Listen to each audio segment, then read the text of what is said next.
Saturday was one of those, I can't do no wrong at all. And then you start doing wrong, right? So Saturday was, I can't do no wrong. And then everything happens, it collapses, and you start doing everything wrong. Everything's going wrong. Turning the ball over, not stopping the run. You're just collapsing.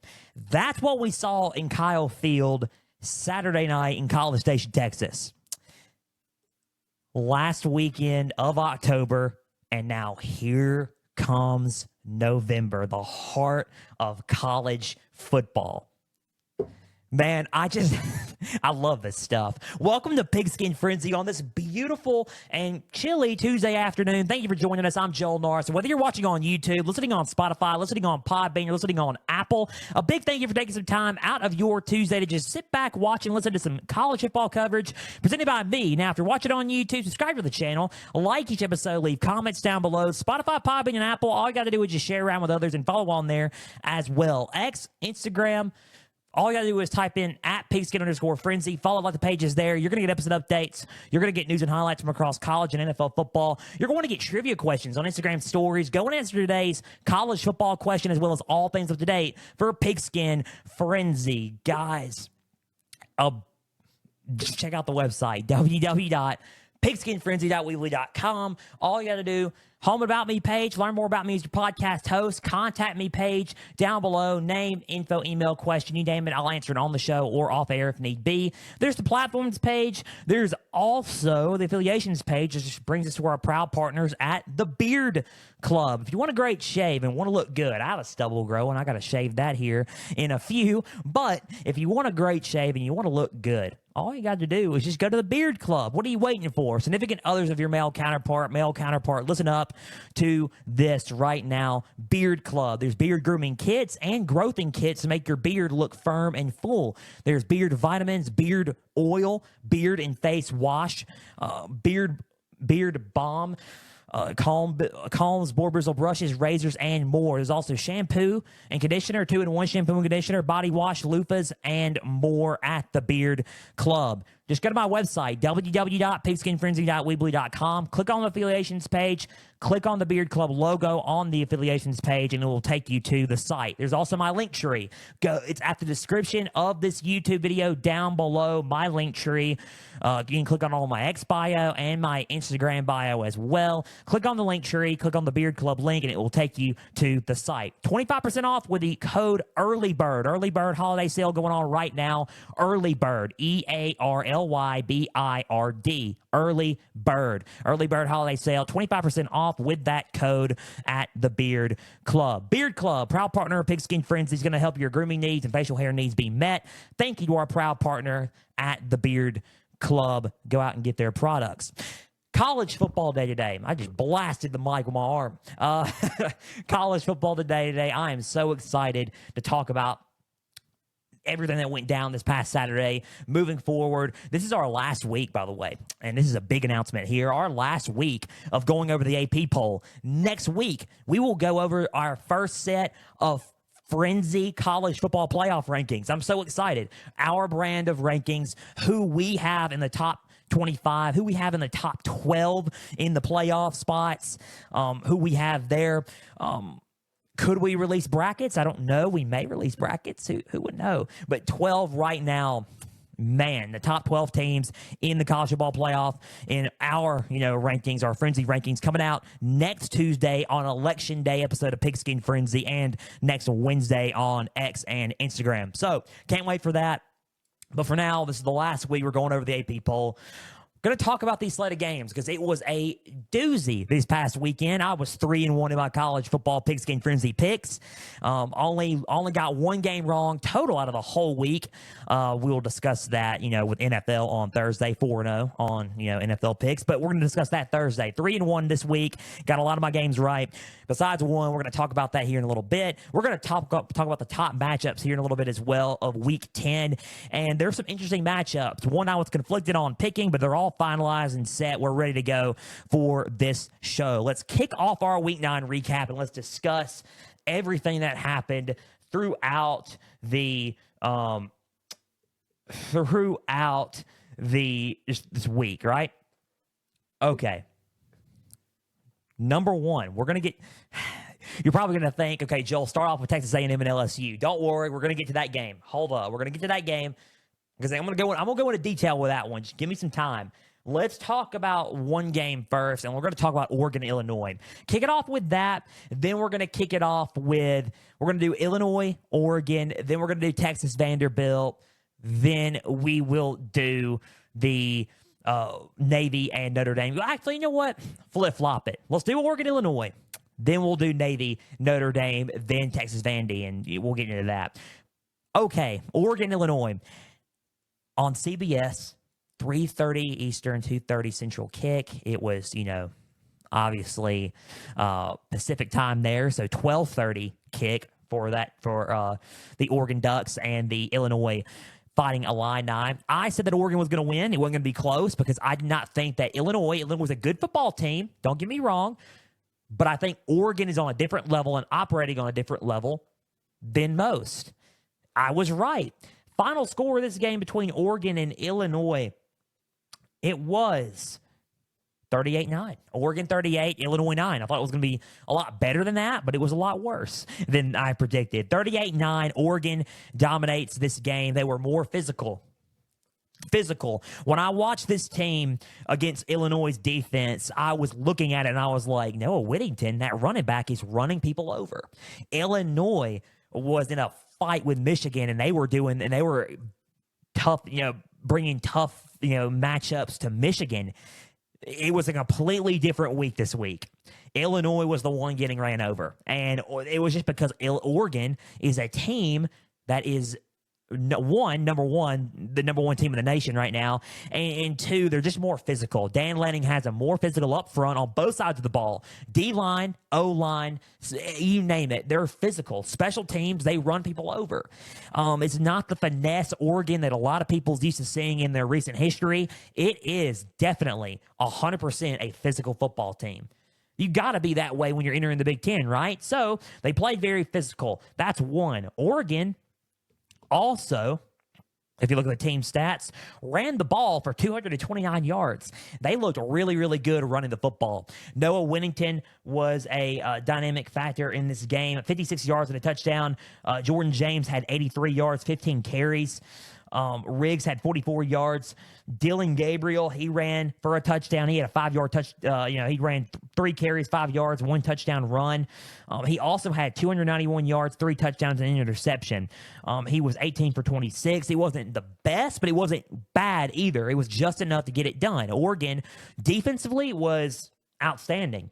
They snagged 2 turnovers in this game. Luke Altmaier turned the ball over twice, and Oregon's defense took advantage of that and capitalized that with points. Very efficient on third down. Very disciplined when it came to penalties. They only had 3 for 30 yards, not much. They were disciplined. They just played clean football and were just better, right? They were just the better team. Talent-wise, physically, on the field, home field advantage, you name it, every factor in favored Oregon.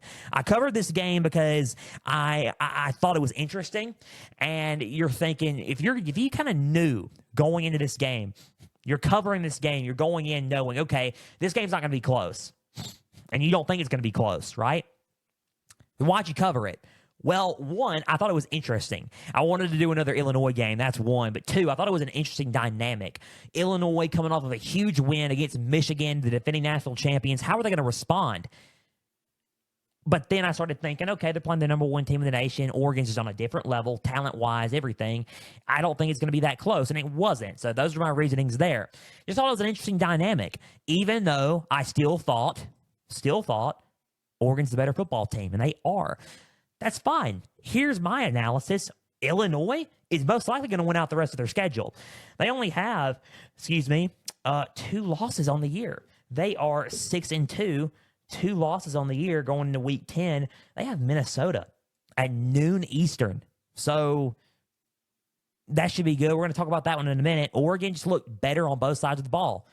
Every factor, it favored Oregon. Final score of this game was 38-9. That was my Oregon recap. I'm going to talk about Illinois a little bit, but then we're going to get into the other games because we kind of already know what happened with this one. Oregon coming up Saturday has Michigan. Now, I was conflicted on doing the Michigan game, Oregon and Michigan game. I'm not going to do it. I am not going to do it. It's in the Big House in Ann Arbor, 3:30 Eastern, 2:30 Central. I think, as far as I know, if I get it right, please, Joel, get it right on CBS. Yes, I was going to say 3:30 Eastern, 2:30 Central kick on CBS at Michigan, Ann Arbor in the Big House. Oregon at Michigan this Saturday. Let's see how Oregon's going to do against Michigan. They are 2-touchdown favorites against Michigan in the Big House. Let's talk about Illinois for a little bit. And I'm not going to get into so much of what they did wrong because a lot went wrong. They weren't as physical as them. They couldn't stop their running game. Let's talk about what they did right and some of the key factors that they did right.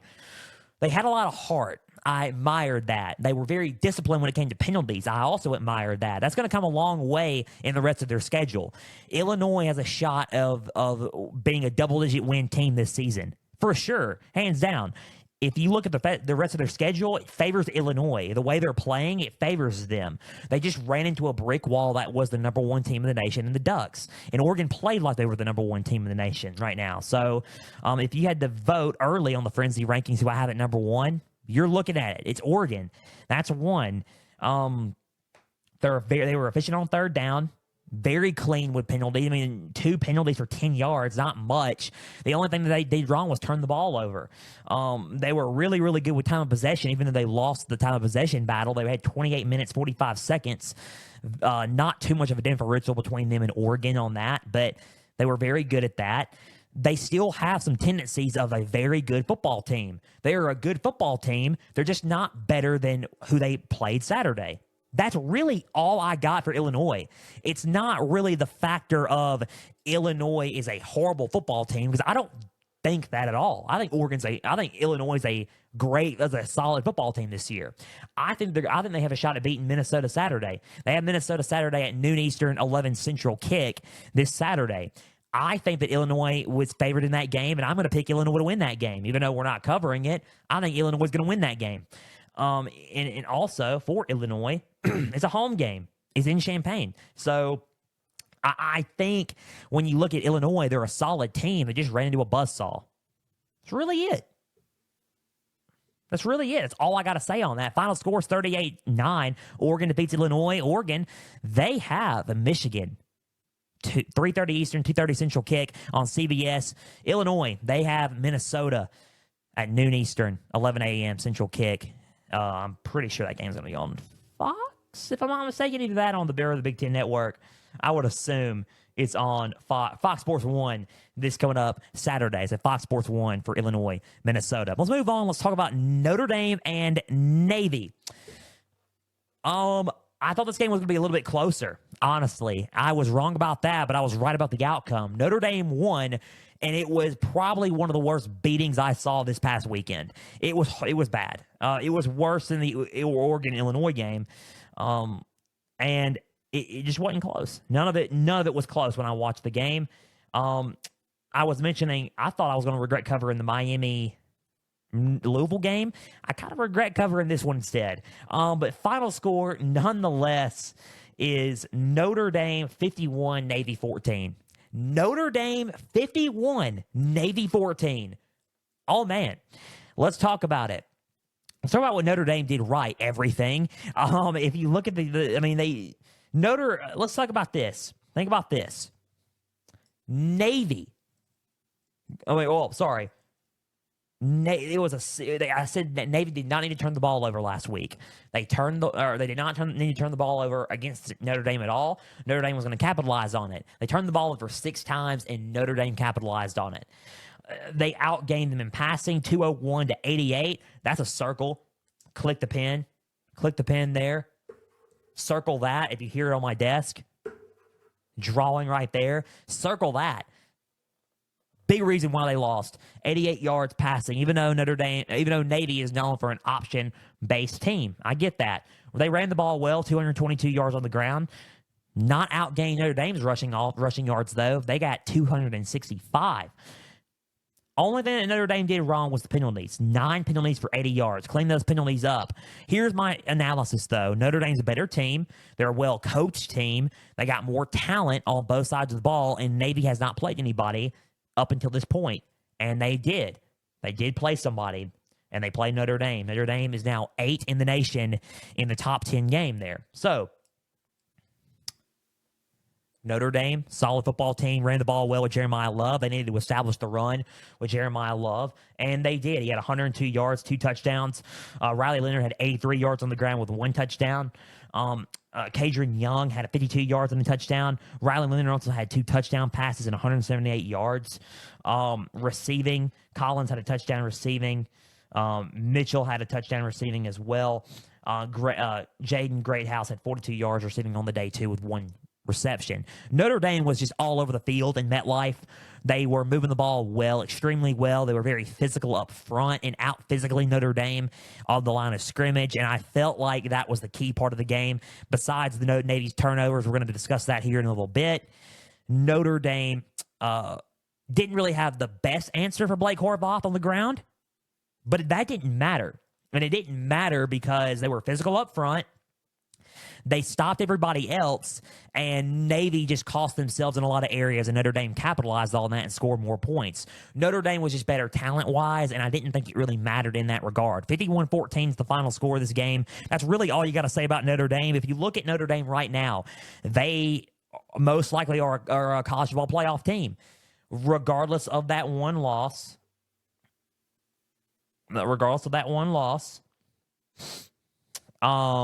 To Northern Illinois. Don't mention it.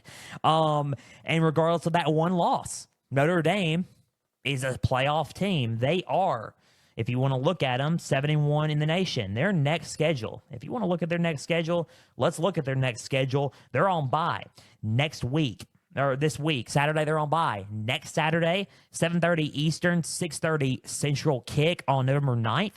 They got to play Florida State in South Bend at home. Oof, for Florida State. They got to play Virginia.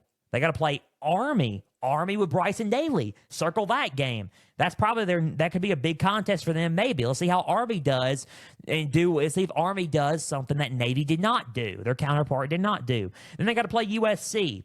Those are their next 4 games. All I got to do is win out, and they're in the college football playoff.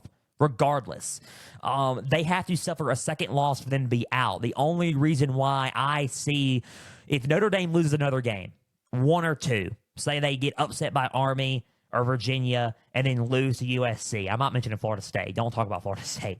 I just don't know. If they say they lose to Virginia, lose to Army, lose to USC, Notre Dame's in, or lose. Or if they, no, I'm sorry, they're out. But if they win all those games, they're in. They'll win Florida State. They win against Virginia, Army, USC. Notre Dame's in. Let's say they upset Virginia. That's a second loss, and then they win out. They could still potentially be in, but they could also be out. I think an upset of Virginia, an upset at Army or USC, if they lose 2 of those games, they're officially out. They lose 3 games, they're done. But 2 losses, maybe not so much. Let's see how their schedule plays out. It's very favorable in their favor to make the college football playoff under Marcus Freeman's 3rd year. So we're going to see how it goes. 51-14 was the final score. Let's talk about Navy for a little bit before we move on to the Texas Vandy game and A&M LSU game here.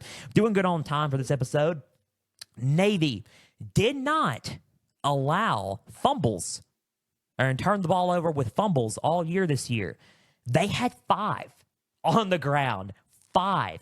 You want to talk about something that just wasn't their day? It wasn't their day. It was not the midshipmen's day. Navy. It is not Navy's day. I say that because if you go into this game not allowing any fumbles turned over on the ground, and they give up 5 fumbles, it's a recipe of, okay, we're going to lose this ball game, aren't we? So 6 turnovers overall. It was an interception in this. So 6 turnovers overall. I said that Navy needed to protect the ball. They did far from that. They did not protect the ball. Blake Horvath's running ability he's an absolute animal on the ground at quarterback. He runs the option well. He's really, really good at running the football on the ground. They just turn the ball over a lot, and it's not really all the best. Surprisingly, for Navy in this game, they really not a lot of picks for Blake Horvath. I mean, an interception, that was really it. Blake Horvath had 129 yards on the ground and a touchdown. He played well. They just couldn't line up with Notre Dame well, and too many turnovers. Also, those penalties, 5 penalties for 40 yards, wasn't the best, but it was better than Notre Dame's. But those weren't helpful either on top of the turnovers that you already had. So it was just a recipe for disaster game for Notre Dame. And they played a team for the first time this year that was pretty solid. And they were outmatched. They played a team that just outmatched them physically and talent-wise, and that's what happened. They got beat. There's nothing you can say. They got beat. Navy coming up Saturday, as far as I know, Saturday they have a game this Saturday, 4 Eastern, 3 Central against Rice. Navy should pull that one out and go 7-1. They're 6-1 now. They have Rice Saturday. Final score of this game was 51-14. Notre Dame on bye, play Florida State next. Navy has Rice on Saturday. This game was ugly from the beginning. That's pretty much all you got to say about Notre Dame and Navy. That was my recap for that one. Let's go with two more games. Texas Vandy, A&M, and LSU. Let's go with Texas Vandy first. I'm going to go into detail about this Texas A&M LSU game because I have a lot to say about it. I just was kind of gathering my thoughts on it because a lot to say on this. Let's talk about Texas and Vandy. I said this game was going to be close. I said it was going to be a touchdown victory. And the thing was about this game, I was wrong. Vandy covered. I was right about the outcome, but Vandy covered. Final score was Texas 27, Vandy 24. So that was similar in score of what I said last week, but not quite. 27-24, Texas beats Vanderbilt by 3 points in Nashville. Texas got the job done. They come back, get the win. Vandy, and I'm going to talk about Vandy in a minute, is 5-3. They have heart. I'm going to get to them in a minute. Texas needed a bounce-back win, and this was a good bounce-back win for them. Big, tough loss against Georgia. Had a bounce-back win against Vandy. They looked shaky at times. They did, and that's okay. Vandy's a good team, and Vandy's going to bring it. I think more of them being shaky was because who they were playing. I think it was more because Vanderbilt's a good football team this year, rather than Texas just played awful. I think Texas played decent. I think Texas was physical up front. They ran the ball well. They ran the ball the best they could, 104 yards. They passed the ball well at 288. They were efficient on third down, 9 for 15. They converted on third down when they needed to. The only thing that I think that was wrong about this game was penalties. 10 penalties for 107 yards. Yikes. That was undisciplined football. The only thing that was going to shoot Texas in the foot was penalties. They beat them in time of possession. They turned the ball over twice, which wasn't good, so they were shaky at times. But I think a lot of that, again, was Vandy being a good football team defensively and on offense because Vandy, moved the ball on them well also. Texas is a good football team. They're coming off of a huge loss there and there, and then they had to kind of go to Nashville and play a solid Commodores team. 3 touchdown, 2 interception day for Quinn Ewers. 288 passing. Quentin Wisner had 79 yards. Quintravian Wisner, 79 yards. Blue had 47 yards. Moore had 97 yards, 2 touchdowns. Gunnar Helm had 46 yards receiving. Quinn Ewers didn't play his best game by no means, but it was good enough to get him the win. Ewers is still a solid quarterback. Texas is still a solid team. They were very physical up front in a lot of areas, and I think up front on the line of scrimmage in a lot of plays, I looked at Texas and I said, they're going to win this ball game because I just think that they got more talent up front and they're more physical up front than Vanderbilt is, and they were. Let's be honest, they were, but that's okay. It's okay because it's supposed to happen that way. Texas has got better talent level up front than Vandy does. I feel like they had to win the line of scrimmage battle, and they did.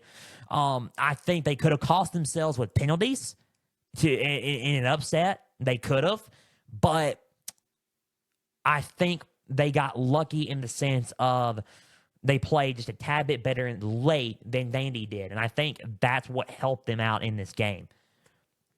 Texas is heading into a collision course with Texas A&M. There's no doubt. I'm excited. We're entering November. Thanksgiving weekend will be upon us. It's the last weekend of the regular season of college football, and we're heading towards a collision course with Texas A&M. The rivalry is renewed. It's in Kyle Field, going to be rocking. Texas has to play its best football that they played probably all year, and it's going to have to be against Texas A&M. We're going to talk about that in a minute, but they're heading towards a collision course, a huge collision course. So a collision course to the fact that College Game Day could be there, collision course. So big game there coming up late in November, last weekend of the regular season. Texas won 27-24. Texas coming up has a bye week. They don't play nobody.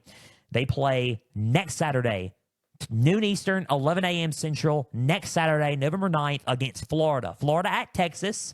Next weekend, next Saturday on the 9th on ABC, Saturday afternoon, late Saturday morning. Okay, let's talk about Vandy really quick before we move on to this other game. Vandy is a tough football team.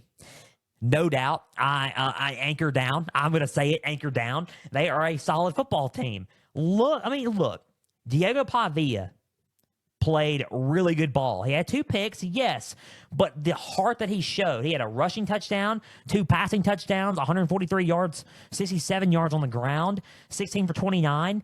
He showed a lot of heart, and he helped late. They didn't get the onside kick, but late in the game was trying to pull off the upset. They don't have no quit in them. They have an edge to them. Vandy is going to be a tough team for anybody they face this season. That's Tennessee. That includes LSU coming up on the 23rd of November. That's anybody they play coming up. Vandy is a tough team for a lot of teams. And they can knock off LSU or Tennessee if they wanted to. Clark Lee, to me, so far this year, is SEC Coach of the Year. I have nothing but good things to say about Vanderbilt. They lost, yeah. They turned the ball over, yes. They had 3 turnovers. Yes, they didn't look good on third down hardly. Yes, but they played disciplined football. They showed heart. They played tough up front against a very physical Texas football team. Yes, that's a good football team, man. Do not hate on Vandy.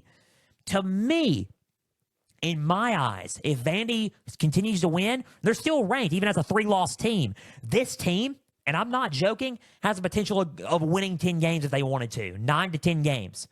Who would have thought Vanderbilt? I brushed off Vanderbilt in the conference standing projections earlier in the offseason. I brushed them off. And I shouldn't have done that. My mistake. Clark Lee's probably showing everybody, including myself, you are wrong, and everybody else around you is wrong. We, ESPN, everybody's wrong. We are a solid football team. You're going to anchor down you. We are going to bring the fight to teams, and they have. So good on Vanderbilt. Good on Vanderbilt. There's really nothing else I got to say. Nothing but good and praise about Vanderbilt. They showed heart in this game. I admired them in this game. 27-24 was the final. Vandy did lose, but they showed a lot of good traits in this game, and they played Texas close in this ball game. Vanderbilt Saturday has Auburn at Auburn. 12:45 Eastern, 11:45 a.m. Central kick on the SEC Network. This Saturday, Vandy at Auburn. Watch out if you're Auburn. Watch out, because Diego Pavia last year brought it to you. And now he's got a little bit of a better team this year than he did last season. So watch out if you're Hugh Freeze and Auburn. As for Texas, bye week, they play Florida next week. That was the Vandy and Texas recap. Those are 3 games down. Last game of our recap for the top matches of week 9, and it was Texas A&M and LSU. Remember when I said earlier in the episode, I said that you can do nothing wrong. until everything starts going wrong.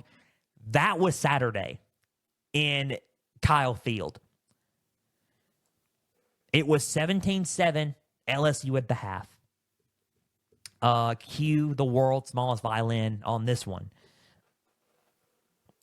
If you're A&M, you're thinking, we can't move the ball on these guys. We can't move the ball. 17-7, it's going their way for them. They're scoring. They're playing really, really good. A solid first half for LSU. 10-point lead. The score didn't show it, but LSU was dominating A&M. A&M was thinking, okay, we're backs are against the wall. We're still in this game. They may be dominating us in the first half play-wise, but guess what?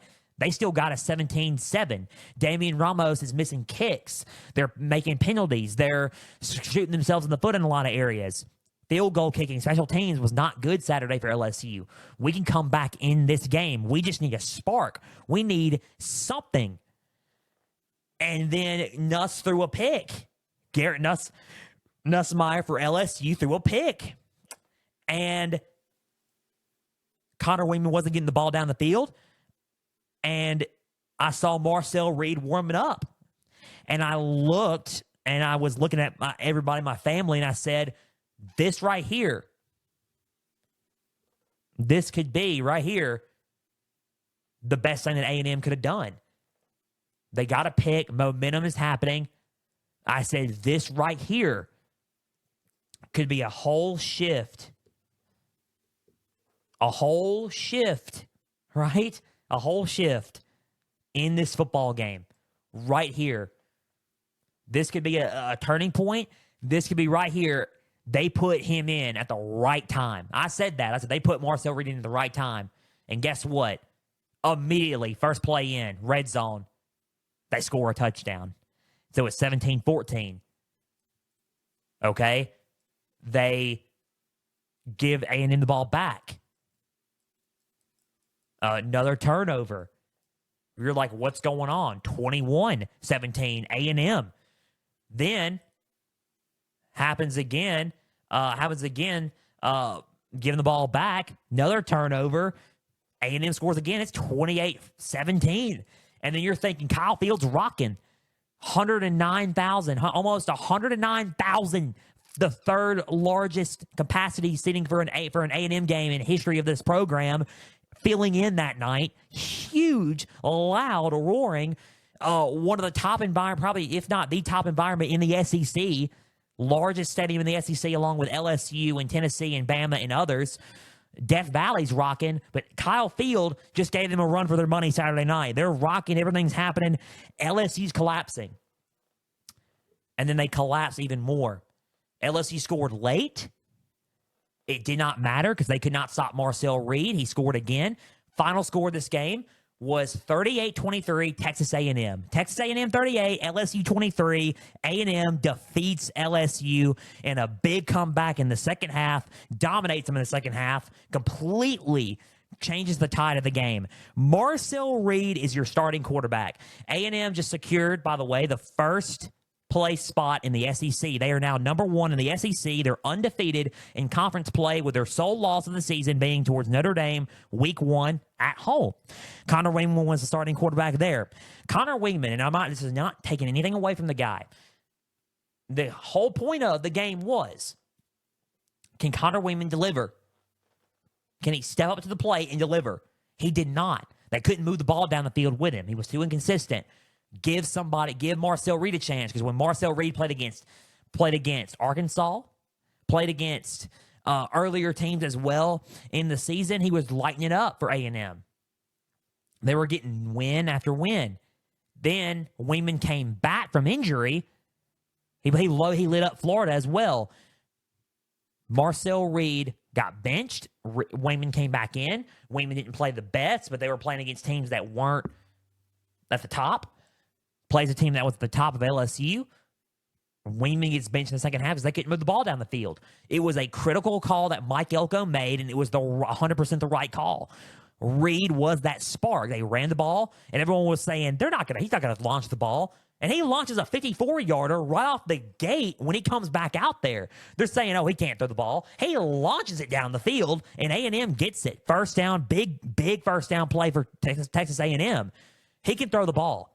If you're looking at Marcel Reed and you're thinking, oh no, if you're South Carolina, and if you're Shane Beamer, you're looking at this Saturday and you're thinking, we got to get ready for this quickly.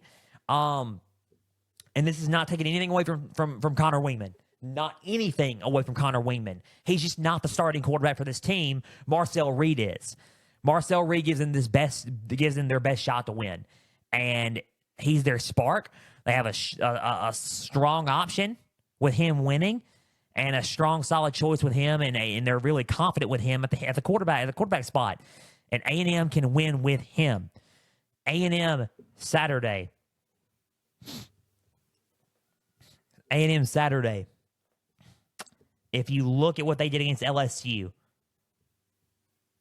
I mean, with Marcel Reed, and this is a big, big point right here. They outgained him in rushing. LSU could not run the ball at all. And then this is during the first half, too. I will admit, during the first half. They passed the ball well, but they don't have any balance towards their offense. We're going to get into that in a little bit. 242 compared to their 24 rushing yards. Click pen, circle it on the paper. 242 A&M total rushing yards, 24 LSU. That's going to win. That's going to lose you games if you're LSU. That's going to win you games if you're A&M. A&M had 10 penalties, 97 yards. They got to clean that up. But they capitalized off those turnovers. They got 3 turnovers out of Nussmeier, who is usually calm and composed. But after that one interception, Nuss was rattled. Nussmeier was rattled in the game. A&M was rocking. The crowd noise, everything was a recipe in the second half for disaster for LSU. But not only that, a recipe for success for A&M. One play has changed the outcome of this. One play and one decision. This is the definition of this game. Changed the outcome of this whole entire game. That was the definition of this A&M LSU game. Another one for the history books. There's one man that I thought about, and I was laughing hard, and it was Billy Lucci from Texags.com and senior insider for Texas A&M football and Texas A&M in general. Billy Lucci, amazing guy, by the way. He is so good at what he does. Good at podcasting. Good at reporting. Really, really good. Shout out to him if you're listening on this show. Hopefully you are. Hopefully I want to get you on the show one day. Talk about Texas A&M as well. Shout out to him. He's really, really good at what he does. A lot of guys were talking crap to him about Texas A&M. He kept quiet. A lot of people at LSU were talking crap about Texas A&M, and they kept quiet. Everybody at A&M right now has a reason to run their mouth right now. They do have a huge reason to run their mouth.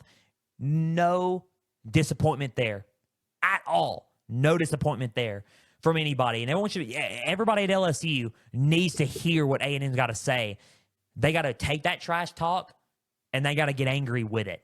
We're going to get into that here in a little bit. But Texas A&M has earned that trash talk. By the way, if you want to think about it, A&M's been waiting for this. Everyone at LSU's asking, when is it going to be our time? We're going to get into that in a little bit. But if you're talking about that, look at A&M. A&M's been asking that same question. Man, under Jimbo Fisher, it's all talk. It's all talk. Number 1 recruiting class, getting a bunch of talent. A bunch of talent in 2022. When is it our time? When is it? Number 1 composite team in college football at that time. When is it our time, man? When? When are we going to do something? They've been waiting for years under Sumlin, under Jimbo Fisher, Mike Elko, former defensive coordinator for A&M, coming in from Duke as the head coach, comes in to take over for this Aggies program, and is now 7-1 on the year, undefeated, 4-0, 5-0 in conference play, undefeated, number 1 in the SEC, first year under Mike Elko. Elko said a quote. He says, "We're a real program. We're a real program. We're not fake. We're not politicianing our way. We're not talking. We stand on business." And he stood on business Saturday night by making good decisions, out-coaching Brian Kelly in the second half, and winning big games. First season, winning big and crucial games to further their season and to even elevate their college. They're not only their SEC championship hopes in Atlanta, but their college football playoff hopes there. A&M is a team that most likely and could make the college football playoff under Marcel Reed and Mike Elko this season. First year under Mike Elko. Could make the college football playoff. I'm sold on Mike Elko now. After Saturday, that sold me on Mike Elko for sure, 100%. He's a solid coach. He recruits well, and he's going to keep recruiting well with the resources and the talent and the place and the environment that he's at in College Station. Saturday, they have South Carolina. And I'm going to get into LSU in a minute because we got to talk about LSU. Saturday, they got South Carolina. 7:30 Eastern, 6:30 Central, Texas A&M at South Carolina. Shane Beamer's got to get ready for Marcel Reed in that dual threat. This game, most likely, as far as I know, will be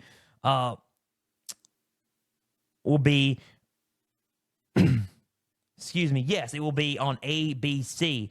SEC on ABC Saturday night, 7:30 Eastern, 6:30 Central. Texas A&M at South Carolina. Let's see what South Carolina does with Texas A&M, and let's see how A&M can keep up that momentum. A&M's got a lot of winnable games. A&M has earned this moment. The faithful have been waiting, and they have finally deserved and earned this moment they have so long been waiting for. 38-23 was the final of this game. Let's talk about LSU, and you're gonna think right now this guy's about to zero in on LSU. You're darn right, and I got to, and it's not really bad. It's just something that they have to hear, and it's the truth. LSU fans have been going with the notion of, well, first off, how about this? First off, before we get into that, let's talk about the stats of the game really quick. They were dominating the first half, right? Dominating the first half. They looked really, really good. Passing the ball, Nuss was going off until the third quarter. That Connor Wingman had that first drive in the second half. Got benched afterwards. After Nuss threw a pick, they needed one turnover. They needed one big turnover, and A&M got that one big turnover. I was like, oh no, that's crucial. That's crucial right there. And then they ended up putting Marcel Reed in right after that at the right time. It was first and goal A&M. Put him in at the right time, the exact moment, and they scored. And then more decisions started happening. And then Nuss started making more bad decisions. That first interception, rattled him. He made even more decisions that were poor. A&M got the ball, they turned the ball over 2 times for A&M, and A&M capitalized off those two turnovers with Marcel Reed scoring on them all off of those 2 turnovers. A&M capitalized. They dominated them on the ground as well. Physically, LSU's defense was solid going into this game. Second half, they did not adjust well at all. So what happened between the first half and the second half? Well, they didn't have a backup plan. That's pretty much it. They did not have a backup plan in this game. They did not adjust to Marcel Reed, hardly at all. They did not adjust. They weren't expecting Reed to come in, and they should have. They should have expected Marcel Reed. They should have had a backup plan, right? A plan B. Rule number 1, as a coach, as anything, always have a plan B. They did not have a plan B. That's 1. Numero dos on this is that when you have that plan, always adjust to that game plan. Put a spy on him, contain him. They did not have any of that ready. Didn't have that in the package for Saturday's game plan because they weren't expecting it. They were expecting Connor Wingman the whole game, and they were going to dominate and walk out with a win, and they did not. They have not beaten A&M on Kyle Field in College Station since 2016. So it's been 8 years. Now going on 9 to 10 years coming up, not next season, but in the next 2 years. In 2 years, it will be 10 seasons that they have not beaten Texas A&M in College Station. It's been just going back and forth, home and home for LSU and A&M. So next year, LSU could win. Who knows? But it all just collapsed. Everything. They started playing like they were against USC and against Nichols and against South Alabama in this game. It just collapsed. Penalties, turned the ball over. They couldn't run the ball. Big problem there. They had 24 rushing yards the whole night. So a lot of that was not Nussmeier. I think a lot of it is balancing the offense. They cannot run the ball. Nuss don't have any help balancing the offense. He needs more balance, man. He can't just keep launching the ball for 405 yards each game. He's got to have some help on the ground. And Caden Durham did well against Arkansas. Didn't do so hot against Ole Miss. Did well against South Alabama. Didn't do so hot against UCLA. Did well against South Carolina. It's just hot and cold. It's inconsistent. An inconsistent running game is a recipe for disaster on offense. And LSU has that right now. They are too inconsistent to run the ball, and they need to fix it because it's hurting their chance to win games. 24 rushing yards, you're not going to win with 24 rushing yards. You're not. And an imbalanced, indifferential, inconsistent offense, that's going to be inconsistent. You're not going to win that way. Number 2, adjustments. You got to make adjustments when in the event of a quarterback coming in like Marcel Reed, and they did not have adjustments made. That's number 2. You've got to make adjustments if you are coaching. That's a lot of what went down for LSU this past Saturday. That is basically pretty much it of what happened and what went down at the tale of two halves in this ball game. They are not out of the college football playoff race. By no means, they're not. They are not out of the college football playoff race. They are. I think they are. Are they out of the SEC championship race? Maybe they may be out of the SEC championship race to Atlanta. They went from second to first to fifth in the league now. Are they out of the college football playoff race? No, there's only 2 losses. There's a 12-team playoff. For a 12-team playoff, you can easily get in with 2 losses now. So with 2 losses, LSU could very well get in.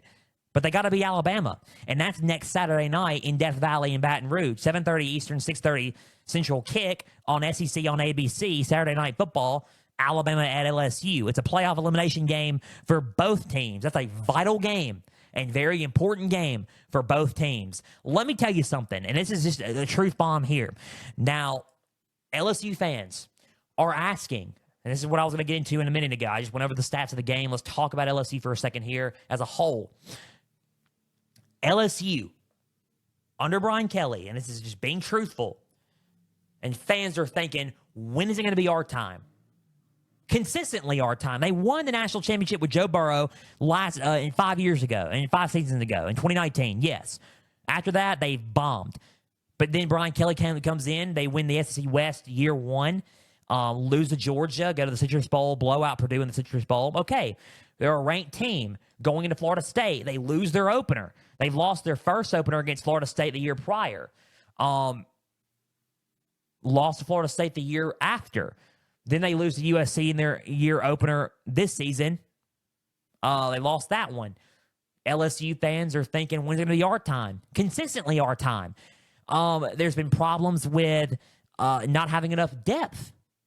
Okay, we have enough depth. We have the quarterback. We have the offense. We just don't have the defense. And we don't have the drive to finish games. That was the problem. Okay, we cleaned up a lot of the defense. A lot of it. Not all of it, but a lot. And we lose games because we make mistakes. And we can't run the ball on offense. So it's like things are just adding on. There's something wrong each season, it seems like. There's a defensive issue there. Now, defense is good. Now we can't run the ball. Special teams is wrong. Special teams has been wrong for the past couple of seasons. That's a big problem there. We can't run the ball. You name it. There's been a thing. And if you're an LSU fan, you're wondering, when is it our time? When is it our time to win? Excuse me, I dropped my pen. Win in these games. When is it our time to be consistent and at the top of the food chain? Nick Saban's gone from the SEC. His chokehold grip is gone. It's looking like A&M's taking up that mantle currently, along with Texas and Georgia. But when is it our time to be among the top teams consistently every year instead of, okay, coming close and then boom, losing it and then going back to the middle of the pack. If you're an LSU fan, you're thinking that. You're losing in big games. And I've noticed that. Brian Kelly in big games, in these big games and bright games, he's won a few. He won against Ole Miss this season. He won against Alabama his first season. He won against Ole Miss his first season as well. But lost to Florida State. Lost to Alabama last season when they should have won with that electrifying offense. Lost to Florida State in the 2023 opener. Lost to USC in this opener. And lost to A&M now. He's losing more big games than he's winning them. LSU is not paying him that much. And he's getting $9 million a year, $9.5 million a year. Close to $10 million a year almost. They're not paying him that much to lose these big games with the talent that they have. You can recruit well, but you got to win these big games, and they're not winning the big games. LSU's not bad. They're not bad. They aren't great. They're just in the middle. I was laughing, and I thought about this, and this is funny because I'm going to sing for a little bit. Because when I think about it, I was watching Willy Wonka and the Chocolate Factory, the book, the movie. Go watch it. It was the old Gene Wilder one. And you know when he blows the flute, the like that with the flute, you know what's coming, and it's not good. The Oompa Loompas are about to sing to you. How I see it and how I view it is if you sing. And I'm going to be an Oompa Loompa for a moment with LSU. Oompa Loompa Doopa Tee Dee. It's another big loss, and it's now year 3. It's year 3. LSU is now not great, not bad. They're just stalling. They're stalling. They're in a stalling point. It's almost like A&M a little bit with Jimbo in some big ways. They're stalling, and that's not a good thing. It's not like it's okay. You're not. It's not. He's not on the hot seat. Obviously, you're not going to fire him. Yes, don't do that yet. But you're going to have to reconsider and look into things because if you're stalling year 3 and going into year 4 with the team you got to do a better job at winning these big games. Crucial game coming up next Saturday night for LSU. They got to play Alabama next Saturday night, November 9th, 7:30 Eastern, 6:30 kick. Playoff eliminator game for Alabama and LSU. Big game for both teams. We'll dive deep into that one next week. Spoiler alert, we're covering it. So we'll dive into that one next weekend. Final score, 38-23. A&M defeats LSU. A&M has South Carolina Saturday night. LSU's on bye. They got to get ready for Alabama. A&M is moving along nicely. LSU is still stalling a little bit. Something's got to give with LSU. And that's basically my thoughts on the game, my recap of Week 9. If you want to hear more of my thoughts, contact me. I'll gladly give you my thoughts on the state of the programs right now. So that was Week 9. Let's talk about the AP poll, and we'll preview and predict the top matchups of Week 10 in this episode. AP poll, and it looks like this right now. If you want to look at it, it looks like this. As I try to get my notes pulled up for the AP poll, AP poll looks like this. Number 1, Oregon, off of a big win. They defeat Illinois. Number 1, Oregon. They look like the number 1 team in the nation. They're 8-0. Oregon is number 1. Georgia remains number 2 after a bye week. They're 6-1. They play Florida in the world's largest outdoor cocktail party. We're going to discuss that here in a little bit. Number 3, Penn State, undefeated, 7-0. They have a huge showdown in Happy Valley Saturday morning or Saturday, or noon Eastern, late Saturday morning on Fox against Ohio State. Speaking of Ohio State, they are number 4. After a close game against Nebraska, questionable game. Penn State had a good win against Wisconsin. Miami is at 5. Big win against Florida State this past Saturday. Texas drops from 5 to 6 after a close game against Vanderbilt. Texas is 7-1. They are at 6. Tennessee is at 7 after a bye week. They play Kentucky Saturday. Notre Dame 8 after a dominating performance against Navy. They move up to 8, and they are in the top 10. Number 9 is BYU after a dominating performance this past Saturday against UCF. They are number 9, undefeated, 8-0 in the Big 12. Watch out for the Cougars.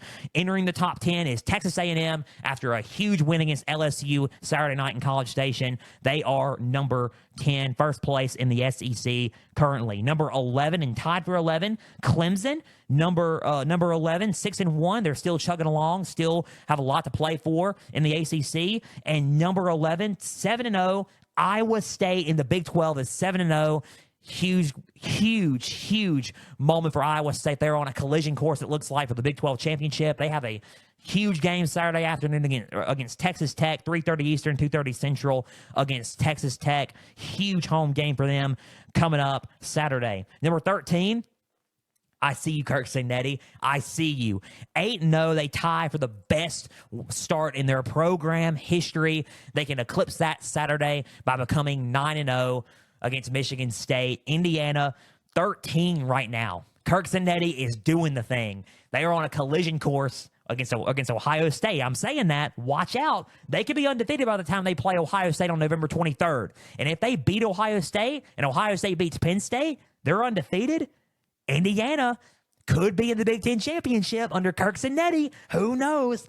Indiana's doing something, man. The Hoosiers, you thought this was basketball. This is football, baby. 13, Indiana. Number 14, Alabama, after a huge win against Missouri at home, shutting Missouri out, by the way. Number 14, Alabama. They go on bye before they get ready for a huge, crucial game against LSU in Death Valley, Saturday night in Death Valley next Saturday night. Huge game for Alabama, playoff eliminator for them coming up. Number 15, Boise State, huge win against UNLV this past last Friday night. Ashton Jeanty for Heisman. He played his worst game by getting 128 yards and a career high of 33 carries and a touchdown. How about we give that man the Heisman Trophy? That's what I'm saying about Ashton Jeanty in Boise State. Boise State is looking like a playoff team and a Mountain West Championship Group of 5 contender in the playoff. I'm just saying. Boise State, 15. They are my first selection in the playoff for the Group of 5, by the way, is Boise State. 16, LSU dropping 8 spots out of the top 10 after losing to Texas A&M.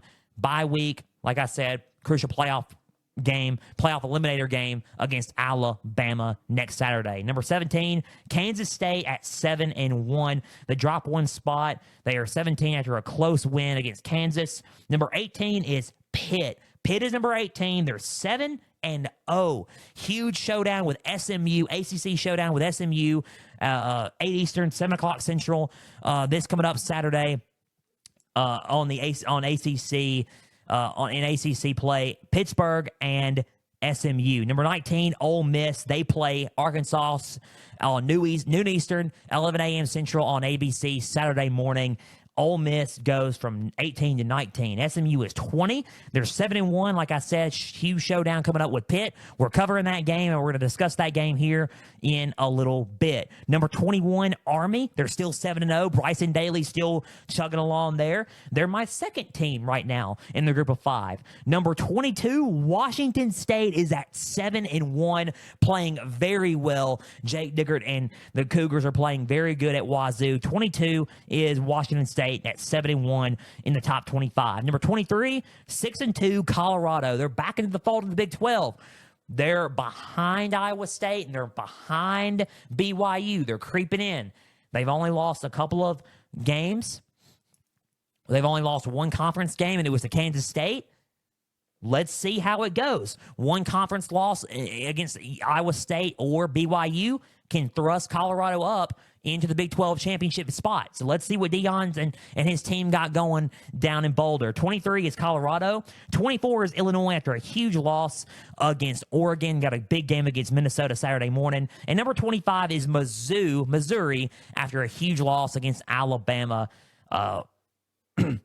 And what happened this past Saturday in Bryant-Denny. Honorable mentions, Vanderbilt, Memphis, Tulane, Navy, Louisville, and Arkansas.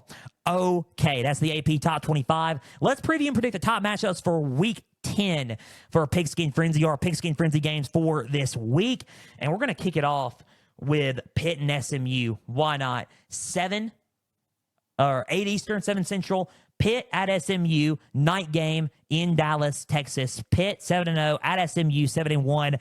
Ugly game for SMU against Duke in overtime. They won it, but they turned the ball over 6 times, and it was pretty ugly. Something's got to give here. Pitt forced 5 last week, so something's got to give here in this game. Pitt at SMU, 7-0 to 7-1. Here's what we got. Pitt keys are simple. Number 1, you got to force those turnovers. Force the turnovers. Got 5 turnovers versus Syracuse last Thursday night, last week. I think if you force the turnovers and if SMU turns the ball over like they did against Duke in this ball game, Pitt has a shot at winning this ball game. They're 7-0, undefeated. Pat Narduzzi, very physical football team. That they force the turnovers. It's not going to be like Duke.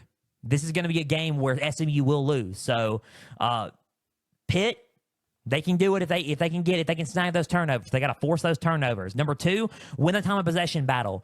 Keep Rashard Smith, keep Kevin Jennings off the field. If you can keep Jennings and Smith off the field and keep that Mustangs offense off the field, you should be fine in this ball game. Eli Holston, their starting quarterback, just win the time of possession battle. Keep that offense off the field, win the clock, and you should be good in this game. Number 3, find a way to slow down their running game. SMU is currently 28th in rushing offense, but Pitt, hold on, is currently 10th in rushing defense in college football. That is pretty good. Pretty good in this game. Pretty good. If you can find a way to do that, you should be good in this game. That's number 3 in this ball game. That's the number 3 key for Pitt in this game. Here are SMU's keys. Number 1, protect the football. Do not turn the ball over. 6 turnovers. Almost cost you a win against Duke last week, but you did win. So, 6 turnovers. Just protect the football, and you should be good. Number 2, minimize the penalties. 7 penalties for 85 yards. You got to clean those up. Be better, be more disciplined with the penalties. Be more disciplined playing football. This is a good football team you're playing against Saturday night, even though it's a home game. Still be aware. Clean up those penalties, and you should be fine in this game. Number 3, give them as many 3 and outs as you can. Slow them down, get them off the field, and then keep your offense off the field and score and capitalize off of that. If SMU can do those 3 things, they can have a shot at winning this ball game Saturday night. Those are Pitt's keys. That was SMU's keys just a minute ago. Who do we have winning this ball game? Who do I got winning this game? I think it's going to be close. I think that a couple of turnovers on both sides will be made. I don't think it's going to be a whole lot, just like, like against Duke. I think the home field advantage comes into a play here. I have SMU winning against Pitt, and I have it winning close. I think Pitt's a good football team, but I think SMU's offense and their running game is just a little bit better than advertised with that 28th ranking. I said they get enough off the ground, and they capitalize on a few drives with their offense. I think SMU gets them here and wins, because I think in big games, Rhett Lashley plays pretty clean ball. In games that you expect them to play clean ball in, they kind of deliver. So give me SMU to beat Pitt. SMU defeats Pitt 28-21. SMU 28, Pitt 21. It furthers SMU in the ACC championship hunt. Pitt kind of takes them a step back. 28-21, give me SMU to defeat Pitt Saturday night. Okay. Ole Miss and Arkansas. Noon Eastern, 11 a.m. Central on ABC. Ole Miss and Arkansas. My conflicting game was this one, and Michigan and Oregon. And I was like, you know what? Let's do Arkansas Ole Miss. I have a feeling this is going to be a way better game. It's in Fayetteville. They're coming off of a huge win against their counterpart in Mississippi State. Arkansas is huge win. Ole Miss kind of needs a little bit to get some guys healthy. Kind of needs to rebound and bounce back from that LSU loss. They did it against Oklahoma, but they need a better bounce back. And I think this could be a game they could do it in. Ole Miss is 6-2. Arkansas is 5-3. Something's got to give here. Arkansas is trying to reach bowl eligibility.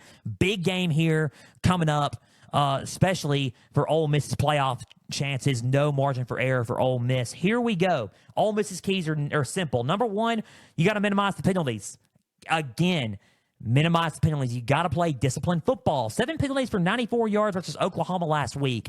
It's not good. You got to clean up those penalties. They are a heavily penalized team, along with Alabama, LSU, and others, and Tennessee and others in the SEC. You have to play better and play more disciplined football in this game. You have to do it to win this ball game. Number two, you got to slow down their running game.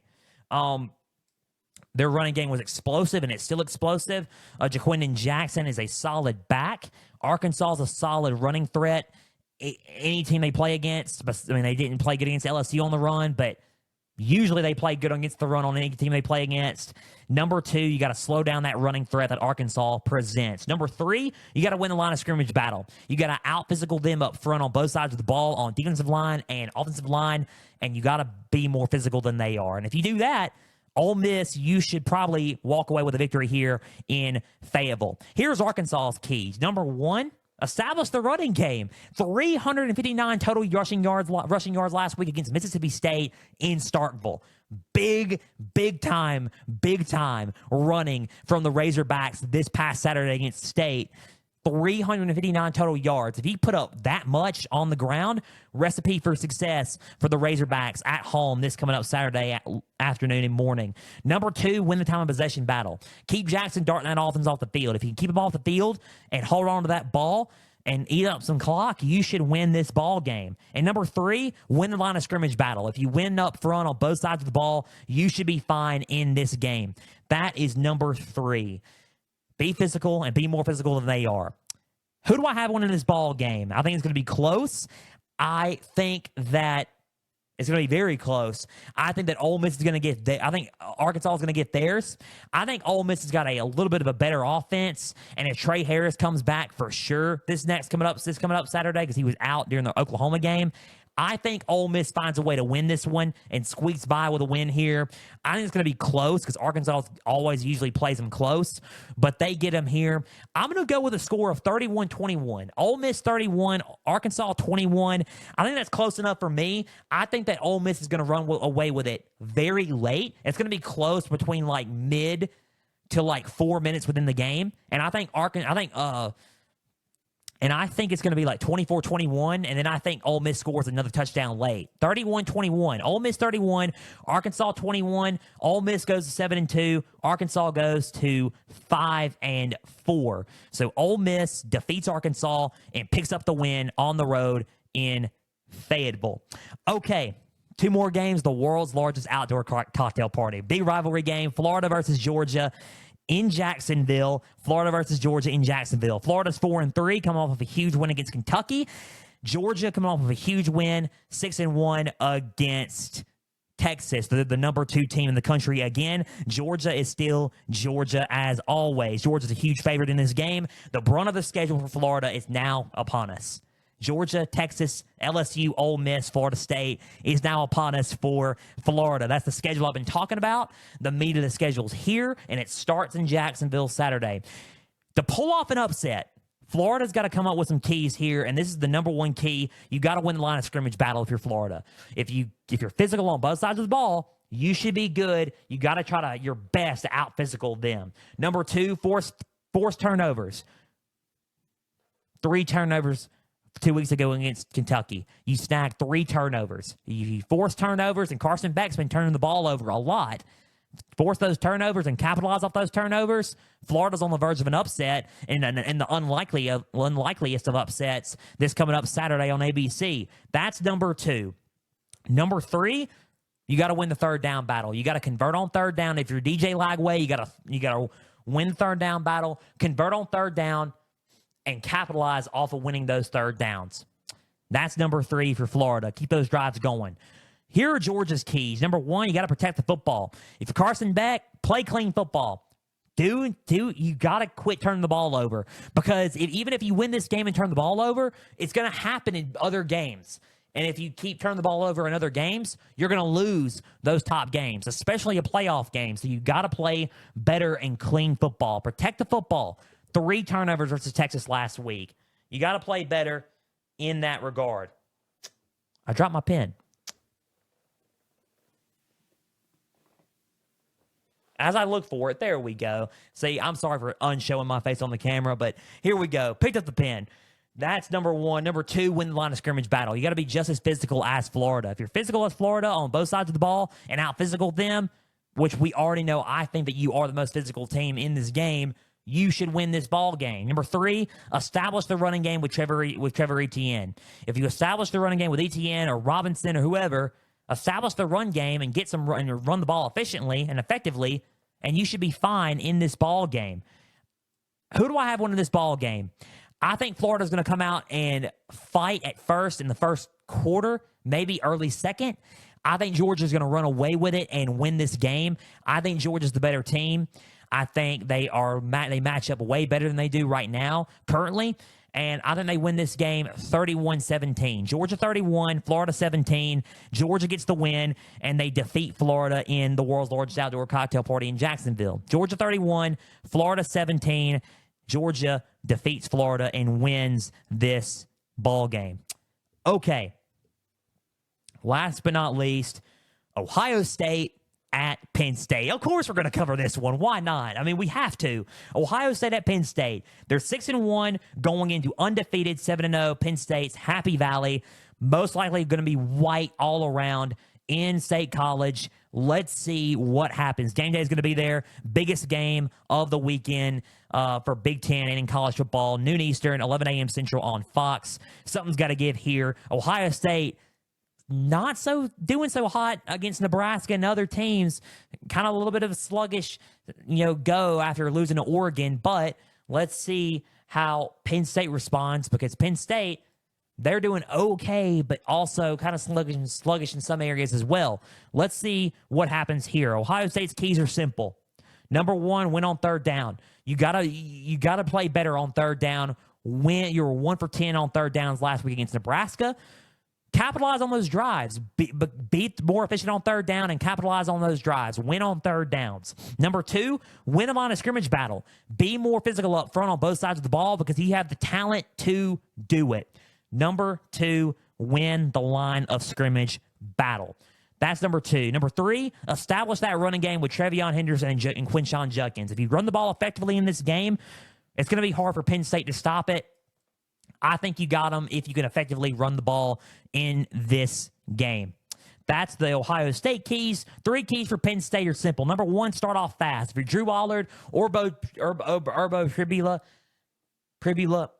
just start off fast. If you start off fast, white hot, air it out Jillian Fleming, run the ball with Nick Singleton and Katron Allen, you should be good.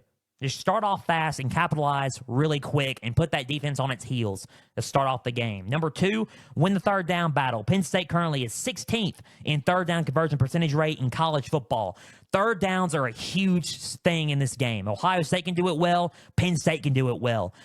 Whoever is more efficient on third down is likely going to be able to win this ball game, I think. Penn State can do it at a very good rate with the way their offense moves. Number 3, establish the running game and run the ball effectively. If you can run the ball effectively on this rushing defense with Allen and Singleton, you should be fine in this game.